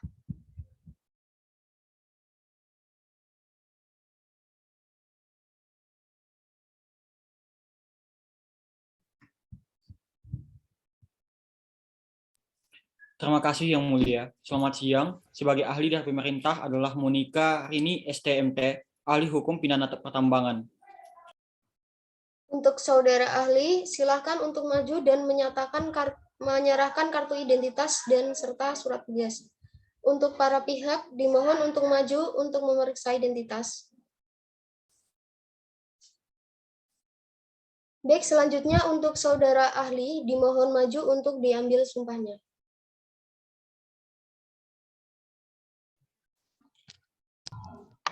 Baik, terima kasih Yang Mulia. Untuk ahli pemerintah, tangan lurus ke bawah, ikuti lafal yang saya tuntunkan. Bismillahirrahmanirrahim. Demi Allah, saya bersumpah sebagai ahli pertambangan akan memberikan keterangan yang sebenarnya, tidak lain dari yang sebenarnya. Bismillahirrahmanirrahim. Demi Allah, saya bersumpah sebagai ahli pertambangan akan memberikan keterangan yang sebenarnya, tidak lain dari hal yang sebenarnya. Baik, Ibu Monika, selanjutnya saya persilahkan untuk bisa langsung memberikan keterangannya dalam waktu 10 sampai dengan 15 menit. Silakan dimulai. Terima kasih Yang Mulia. Assalamualaikum warahmatullahi wabarakatuh. Majelis Hakim yang mulia dan kuasa hukum, para pihak yang terhormat. Izinkanlah saya, ahli hukum pidana pertambangan dari Kementerian Hukum dan HAM untuk menyampaikan hal-hal yang berkaitan dengan konsep tindak pidana menghalangi usaha pertambangan dalam ruang lingkup pemberian kepastian hukum penggiat usaha pertambangan.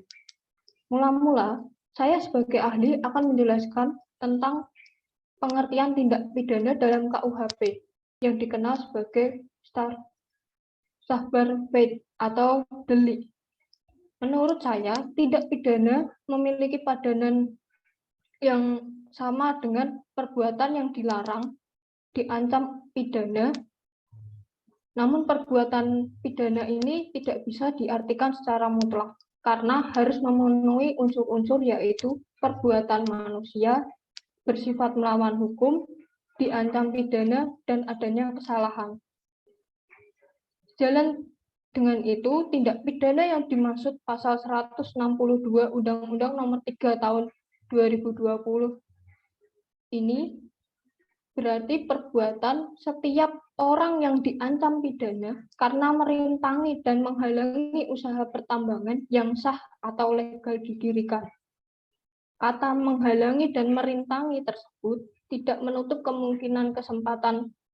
menutup kesempatan masyarakat untuk berpendapat, mengkritik, dan memprotes usaha pertambangan yang dianggap merugikan.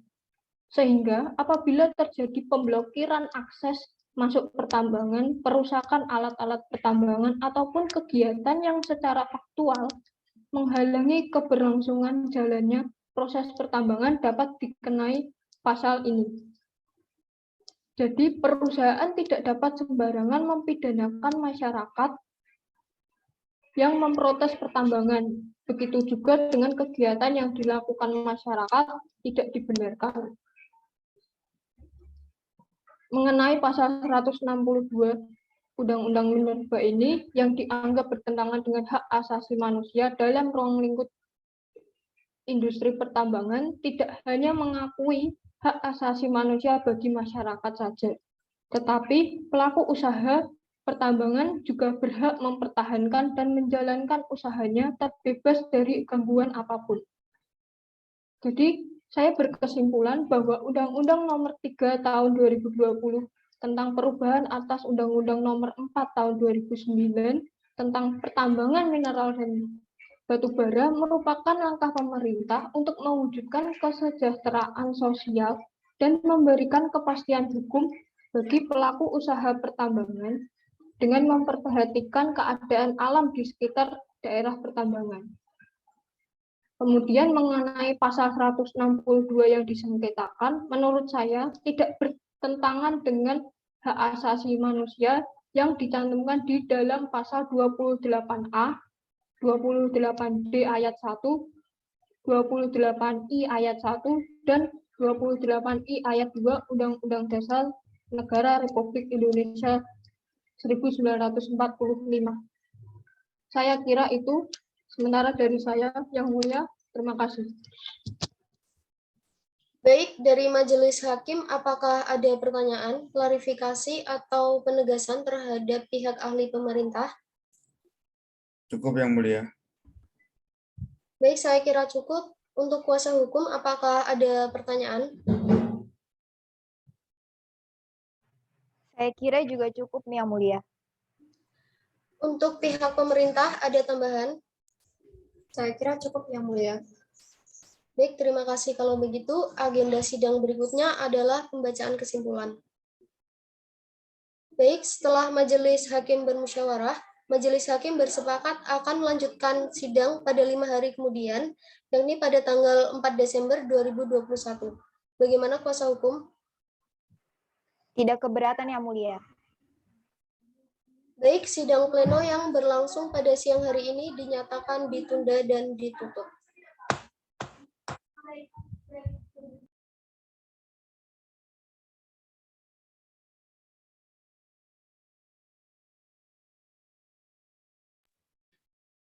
Bismillahirrahmanirrahim. Sidang mendengarkan kesimpulan dinyatakan dibuka dan terbuka untuk umum. Apakah kuasa pemohon hadir? Hadir Yang Mulia. Pihak pemerintah?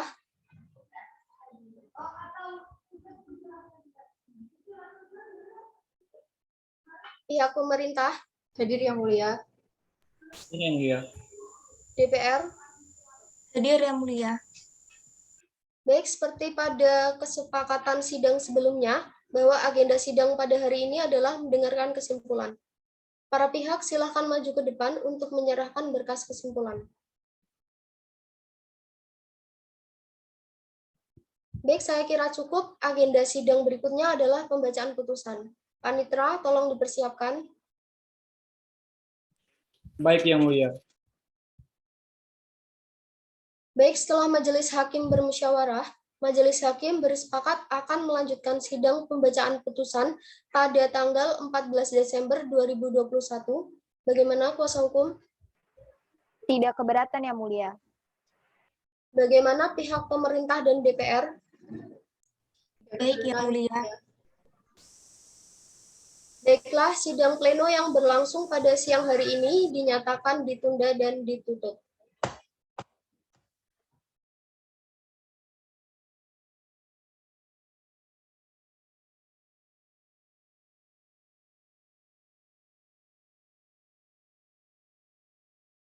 Bismillahirrahmanirrahim. Persidangan dengan agenda pembacaan putusan perkara nomor 77/PUU/20/2021 dibuka dan persidangan dinyatakan terbuka untuk umum. Untuk pemohon, siapa saja yang hadir? Saya sama Putri Alivia beserta rekan saya Ulfatun Nikmah hadir mewakili pemohon Yang Mulia. Untuk pihak pemerintah, hadir Yang Mulia. Pihak DPR, hadir Yang Mulia.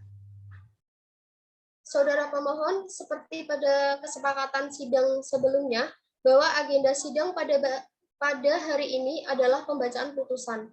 Saya akan bacakan hasil dari musyawarah kami selaku para hakim Mahkamah Konstitusi yang menghasilkan putusan sebagai berikut. 2.1 menimbang bahwa pokok permohonan adalah untuk menguji Undang-Undang Nomor 3 Tahun 2020 tentang perubahan atas Undang-Undang Nomor 4 Tahun 2009 tentang pertambangan mineral dan batu bara, Pasal 162 terhadap Undang-Undang Dasar Negara Republik Indonesia tahun 1945, Pasal 28A, Pasal 28D ayat 1, Pasal 28I ayat 1, dan Pasal 28I ayat 2. 2.2 menimbang bahwa sebelum mempertimbangkan pokok permohonan, Mahkamah Konstitusi, selanjutnya disebut Mahkamah, terlebih dahulu akan mempertimbangkan kewenangan Mahkamah untuk memeriksa, mengadili, dan memutus permohonan akuo dan kedudukan hukum atau legal standing dari para pemohon. Kewenangan Mahkamah 2.3 menimbang bahwa berdasarkan ketentuan pasal 24C ayat 1 Undang-Undang Dasar tahun 1945 dan pasal 10 ayat 1 huruf A Undang-Undang Nomor 24 tahun 2003 tentang Mahkamah Konstitusi sebagaimana telah diubah dengan Undang 2011 tentang perubahan atas Undang-Undang Nomor 24 tahun 2003 tentang Mahkamah Konstitusi. Selanjutnya disebut Undang-Undang MK Junto Pasal 29 ayat 1 huruf A Undang-Undang Nomor 48 tahun 2009 tentang kekuasaan kehakiman. Mahkamah berwenang mengadili pada tingkat pertama dan terakhir yang putusannya bersifat final untuk menguji undang-undang terhadap Undang-Undang Dasar tahun 1945. 2.4 menimbang bahwa permohonan pemohon adalah untuk menguji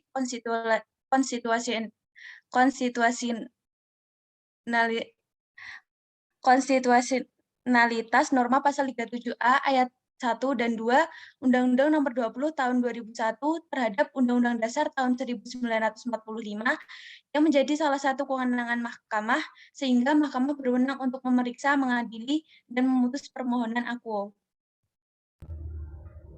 Selanjutnya, 2.5 menimbang bahwa berdasarkan pasal 51 ayat 1 Undang-Undang Mahkamah Konstitusi beserta penjelasannya yang dapat mengajukan permohonan pengujian undang-undang terhadap Undang-Undang Dasar 1945 adalah mereka yang menganggap hak dan atau kewenangan konstitusionalnya yang diberikan oleh Undang-Undang Dasar 1945 dirugikan oleh berlakunya suatu undang-undang, yaitu 1. Perseorangan warga negara Indonesia termasuk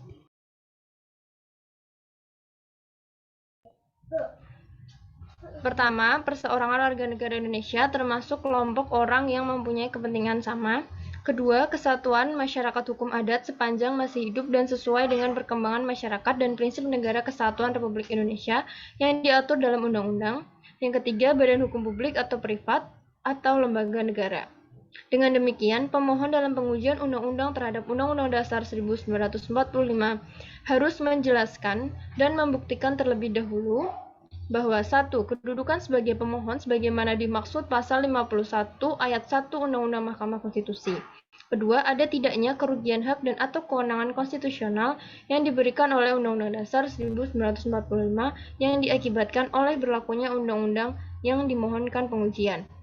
Selanjutnya, poin 2.6 menimbang bahwa Mahkamah sejak putusan Mahkamah Konstitusi nomor 006/PUU strip 3 2005 bertanggal 31 Mei 2005 dan putusan Mahkamah Konstitusi nomor 11/PUU strip 5/2007 bertanggal 20 September 2007 serta putusan-putusan selanjutnya berpendirian bahwa kerugian hak dan atau kewenangan konstitusional sebagaimana dimaksud pasal 51 ayat 1 Undang-Undang Mahkamah Konstitusi harus memenuhi 5 syarat, yaitu adanya hak dan atau kewenangan konstitusional pemohon yang diberikan oleh Undang-Undang Dasar 1945.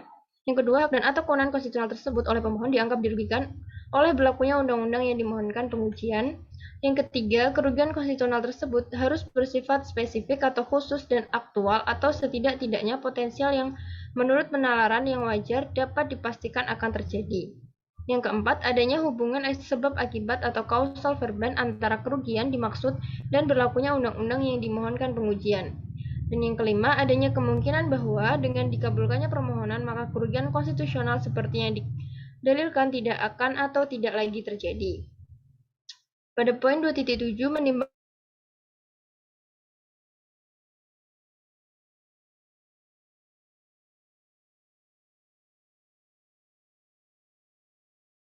bahwa berdasarkan ketentuan pasal 51 ayat hak dan atau kewenangan konstitusional pemohon sesuai dengan uraian pemohon dalam permohonannya beserta bukti-bukti yang relevan. 2.8 menimbang setelah Mahkamah memeriksa dengan sesama dalil pemohon serta bukti yang diajukan kemudian dihubungkan dengan hak konstitusional yang ditentukan dalam Undang-Undang Dasar 1945.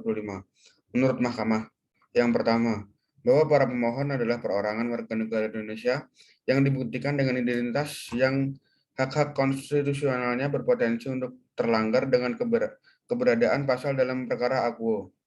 Yang kedua, bahwa para pemohon sebagai perorangan warga Indonesia memiliki hak-hak konstitusional yang diatur dalam Undang-Undang Dasar NRI 1945, yaitu hak atas hidup serta mempertahankan hidup dan kehidupannya, hak atas pengakuan, jaminan, perlindungan, dan kepastian hukum yang adil, serta perlakuan yang sama di hadapan hukum sebagaimana diatur oleh pasal 28A dan pasal 28D ayat 1. Yang ketiga, bahwa keberlakuan Undang-Undang Akuo tidak memberikan perlindungan dan kepastian hukum bagi para pemohon terkait dengan masyarakat yang tinggal di hulu dan hilir sektor minerba, sebab Undang-Undang Akuo memberikan kewenangan bagi perusahaan yang untuk beroperasi meskipun bisa merugikan bagi masyarakat sekitar. Yang keempat, bahwa keberlakuan Undang-Undang Akuo merenggut hak pemohon untuk mendapat hak atas hidup serta mempertahankan hidup dan kehidupannya, hak atas pengakuan, jaminan, perlindungan, dan kepastian hukum yang adil, serta perlakuan yang sama di hadapan hukum sebagaimana diatur oleh pasal 28A dan pasal 28D ayat 1. Yang kelima, bahwa keberlakuan Undang-Undang Akuo merenggut hak pemohon untuk beragama, yaitu di mana mereka ini mengakibatkan terjadinya penggusuran rumah ibadah dan rumah warga setempat untuk memperlancar pembangunan. Hal ini menuai kontra dari berbagai masyarakat setempat, di mana melanggar hak konstitusional untuk mendapatkan hak hidup untuk memilih tetap tinggal di daerah perumahan tersebut.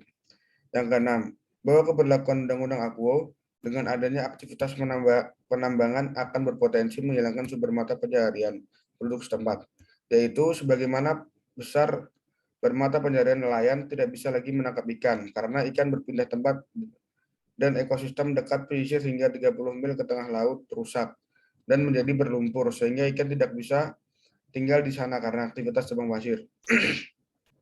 Yang ketujuh, bahwa keberlakuan Undang-Undang Akuo dengan adanya aktivitas penambangan akan berpotensi menghilangkan sumber mata pencaharian penduduk setempat, yaitu sebagian besar bermata pencaharian petani. Yang kedelapan, bahwa keberlakuan Undang-Undang Akuo dengan adanya aktivitas penambangan akan berpengaruh kepada kebutuhan primer penduduk yang berpemukiman di sekitar penambangan. Yang kesembilan, bahwa keberlakuan Undang-Undang Akuo akan menimbulkan potensi kerusakan lingkungan akibat aktivitas penambangan yang dilakukan. Yang ke-10, bahwa keberlakuan Undang-Undang Akuo dengan diteruskannya aktivitas penambangan akan memperburuk kondisi yang sudah ada, yaitu dikhawatirkan kondisi lokasi yang kemiringan tanahnya sangat terjal. Hal tersebut sangat berbahaya karena berdekatan dengan perkampungan penduduk. Yang terakhir, berdasarkan hal yang diuraikan di atas, jelaslah bahwa pemohon memiliki kedudukan hukum untuk mengajukan permohonan akuo. Konklusi. Berdasarkan penilaian atas fakta dan hukum sebagaimana diuraikan di atas, Mahkamah berkesimpulan, yang pertama, Mahkamah berwenang memeriksa, mengadili, dan memutus permohonan akuo. Yang kedua, pemohon memiliki kedudukan hukum atau legal standing untuk mengajukan permohonan akuo. Berdasarkan Undang-Undang Dasar Negara Republik Indonesia tahun 1945 dan Undang-Undang Nomor 24 tahun 2003 tentang Mahkamah Konstitusi, sebagaimana telah diubah dengan Undang-Undang Nomor 8 tahun 2011 tentang perubahan atas Undang-Undang Nomor 24 tahun 2003 tentang Mahkamah Konstitusi, serta Undang-Undang Nomor 48 tahun 2009 tentang kekuasaan kehakiman.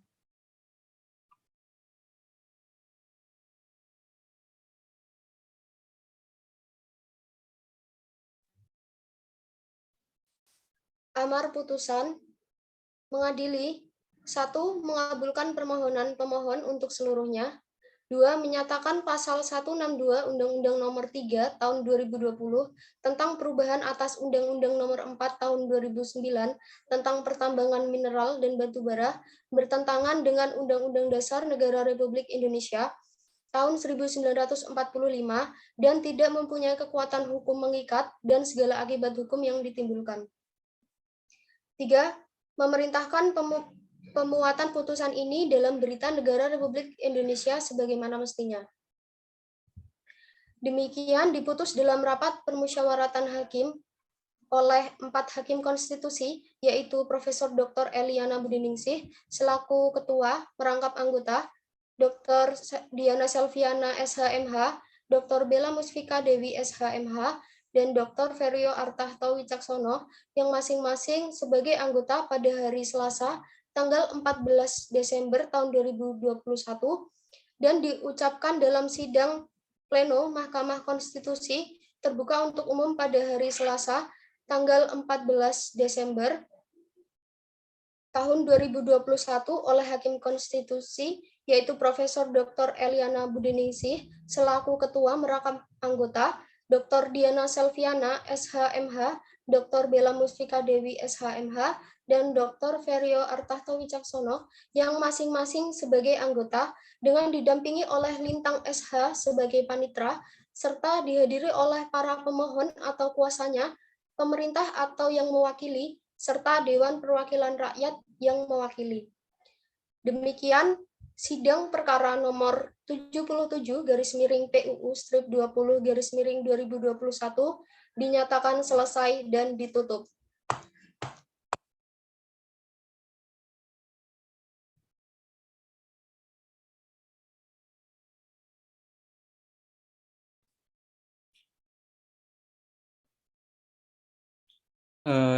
Baik Bu, udah selesai Bu. Ya, tepuk tangan dulu buat semuanya. Finally, akhirnya sudah selesai ya, sudah lega. Hampir berapa tadi ya waktunya? 1 jam lebih ya. Baik, pertama-tama saya ingin mengucapkan selamat karena kelompok ini sudah berhasil menampilkan yang terbaik. Jadi sudah tahu cara beracara di MK kurang lebihnya seperti ini. Pertama, saya ingin mengomentari untuk beberapa soal persidangan ya, persidangan dulu. Jadi di persidangannya secara sistematika ataupun hukum acara sudah tepat, hanya beberapa saja yang menurut saya agak kurang. Jadi misalnya di bagian sidang pertama itu hakim banyak pemohon yang berbicara, kemudian hakim di situ harusnya lebih aktif dalam memberikan nasihat. Di sini hakimnya ada 5 ya, ada 5. Jadi di situ harusnya hakim juga ikut berperan gitu, memberikan nasihat-nasihat kepada pemohon atau kuasanya. Kemudian ini agak mungkin miss. Jadi di bagian alat bukti di sidang pendahuluan itu kan biasanya hakim memberikan nasihat. Selain memberikan nasihat, hakim itu juga biasanya mengecek gitu, ngecek alat buktinya ini apa aja. Jadi biasanya itu para pihak diminta untuk maju, memeriksa berkas misalnya ataupun alat bukti yang sudah disampaikan di permohonannya. Biasanya itu kan dilampirkan ya. Nah itu setelah diperiksa harusnya diputuskan, ditetapkan. Jadi ditetapkan oleh hakim biasanya bahwa alat bukti P1 sampai P19 misalnya dinyatakan sah, baru ketok-tok. Tapi tadi sepertinya tidak ada ya. Saya tadi tidak melihat di bagian itu. Jadi tidak ada hakim mengesahkan alat bukti. Nah itu yang pertama. Untuk sidang 2 itu adalah keterangan pemerintah. Kemudian sidang 3 DPR. Untuk pemerintah tidak ada masalah ya karena hanya membacakan. Dan saya sudah melihat isi dari membaca isi atau keterangan dari baik pemerintah maupun DPR. Dua-duanya saya rasa sudah cukup memenuhi lah ya, memenuhi untuk kategori apa yang harus disampaikan oleh pemberi keterangan. Jadi di situ ada landasan sosiologis, filosofis, yuridis gitu ya. Karena memang biasanya pemberi keterangan itu menceritakan kenapa kemudian muncul pasal tersebut gitu ya. Sehingga itu harus dijabarkan memang. Apa namanya, istilahnya itu adalah original intent. Jadi itu sudah tepat menurut saya. Jadi tidak ada masalah untuk bagian keterangan pemerintah dan DPR. Hanya saja saya sempat bingung karena di berkasnya itu di bagian DPR itu ada ahli Yunike kalau nggak salah ya. Saya kira Yunike ini yang mewakili pemerintah, tapi ternyata tadi Zahra ya kalau nggak salah yang mewakili DPR, sorry. Jadi Zahra yang tadi mewakili dari DPR sebagai ketua DPR RI gitu ya. Nah, di berkasnya itu disebutkan di situ Yunike. Nah, ini tadi saya agak bingung, tapi ternyata di sidangnya itu Yunike itu sebagai ahli. Nah, ini harus dipisahkan ya. Jadi harusnya di situ yang berdiri di keterangan pemerintahnya juga yang mewakili siapa itu harus jelas. Jadi jangan sampai ahli dengan DPR ini campur ya. Jadi itu nanti silakan diperbaiki untuk bagian itu. Kemudian yang berikutnya yang menurut saya yang banyak koreksinya adalah di bagian sidang keempat, yaitu di bagian ahli saksi ya. Itu pertama soal sumpah. Jadi ini sebagai informasi bahwa lafaz sumpah antara saksi dan ahli itu berbeda. Nah tadi saya lihat sama ya. Jadi hakim itu membacakan sumpahnya, lafaz sumpah, kemudian langsung diikutin. Nah biasanya itu di persidangan itu hakim menuntun kata per kata. Jadi misalnya demi Allah saya bersumpah, demi Allah saya bersumpah, diikutin gitu. Bahwa saya sebagai saksi, nah nanti diikutin lagi. Nah kayak gitu. Jadi biasanya di persidangan itu dia nggak langsung sekalian, nggak langsung per kalimat, tapi dia per kata. Jadi beberapa kata berhenti, jeda, diikutin, beberapa kata jeda, diikutin gitu. Dan lafaz sumpahnya berbeda antara saksi dan ahli. Kalau saksi memang akan menyatakan sebagai benar dan tidak lain dari yang sebenarnya gitu. Kalau ahli biasanya sesuai dengan keahlian saya gitu. Jadi berbeda ya antara ahli dengan saksi untuk lafaz sumpah. Dan tadi hakim udah ngecek ya, yang saya hakimnya aktif, jadi istilahnya mengecek terus siapa yang hadir di dalam persidangan termasuk saksi dan ahli walaupun tidak dibacakan. Jadi di situ memang biasanya kalau dalam persidangan ditanyakan dulu agamanya apa, karena bisa jadi agamanya beda-beda gitu. Nah tadi asumsinya karena nggak dibacakan saya bingung nih agamanya apa, ternyata sumpahnya semuanya Islam, berarti ini Islam ya gitu. Jadi saya langsungnya kayak gitu aja nyimpulin. Tapi biasanya ditanyakan dulu agama saudara apa gitu. Jadi Muslim misalnya, saya Islam yang mulia gitu. Misalnya ada yang beda, ya dia akan dibedakan nanti sumpahnya berdasarkan agamanya masing-masing. Nah ini prakteknya begitu ya. Kemudian yang berikutnya adalah tadi yang saya agak bingung itu di bagian ahli kedua. Kalau nggak salah itu tadi bagian ahli dari Monica tadi. Monica itu ahli apa? Ahli pertambangan, Bu. Nah, ahli pertambangan ya. Nah, tapi tadi ahli pertambangan itu bahas soal pidana. Nah, ini menurut saya agak kurang tepat ya. Biasanya kan kalau ahli pertambangan itu atau hukum pertambangan, nah ini harus dibedakan. Karena tadi bahasnya itu adalah ahli pidana. Pidana pertambangan. Nah, tadi soalnya di awal itu disebutkan dari hakim kalau tidak salah menyebutkan bahwa ini ahli pertambangan, di tulisannya juga ahli pertambangan. Harusnya ini ahli pidana gitu aja biasanya. Ahli pidana jadi menjelaskan soal tadi unsur-unsur pidananya gitu. Tapi tadi lebih ke, jadi yang dijelaskan menurut saya lebih ke pidananya gitu. Seharusnya cukup jadi ahli pidana, bukan ahli pertambangan. Dan tadi ahli itu masuk ke kasus asli. Nah, ini tidak boleh ya. Kalau ahli itu harus netral. Jadi dia menyampaikan berdasarkan pemahaman dia soal misalnya pasal itu gimana, tapi nggak langsung bilang ini tidak sesuai atau misalnya ini menurut saya begini. Jadi langsung komentarin itu nggak boleh. Jadi itu adalah semacam batasan buat ahli. Tapi tadi beberapa kali saya dengar ahli itu masuk ke kasus asli. Nah, jadi itu menurut saya yang catatan saya untuk sidangnya, yang menurut saya agak kurang ya, atau agak miss gitu. Tapi itu it's okay, karena menurut saya salut dengan kelompok ini adalah berkasnya. Jadi saya sudah melihat berkas kalian, jadi berkasnya sangat rapi. Kemudian keterangan identitas dari si advokat, identitas dari ahli saksi itu saya lihat semuanya sudah ada ya, sudah lengkap. Kemudian keterangan-keterangannya, kesimpulannya itu semuanya sudah ada. Jadi kalau untuk bagian berkas saya rasa tidak banyak catatan. Jadi di kelompok ini adalah menurut saya yang sangat saya apresiasi adalah berkasnya, karena berkasnya sangat rapi.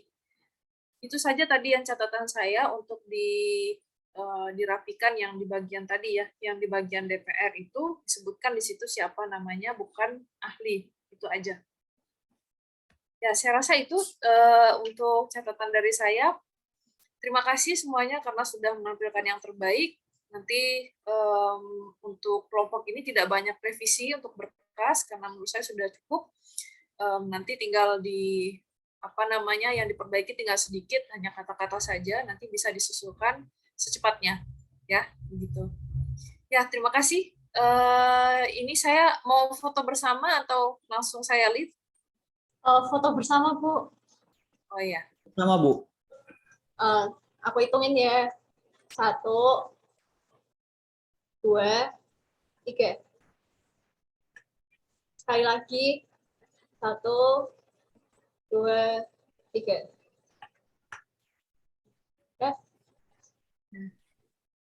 Ya, congratulations pokoknya buat kelompok ini karena sudah berkasnya sangat rapi ya. Saya sangat salut dengan hal itu. Materinya juga sangat dapat. Saya tidak banyak komentar, hanya di bagian yang tadi saja yang saya agak slip sedikit. Terima kasih. Saya izin leave ya. Assalamualaikum warahmatullahi wabarakatuh. Waalaikumsalam warahmatullahi wabarakatuh. Terima kasih, Bu. Terima kasih. Well done, guys. Well done. Terima kasih kerja kerasnya luar biasa. Foto dulu atau udah? Oh, foto enggak? Foto. Kayak ucapan selamat itu gitu. Hitungin dong. Yang lain hitungin tolong. Ya. 1, 2, 3.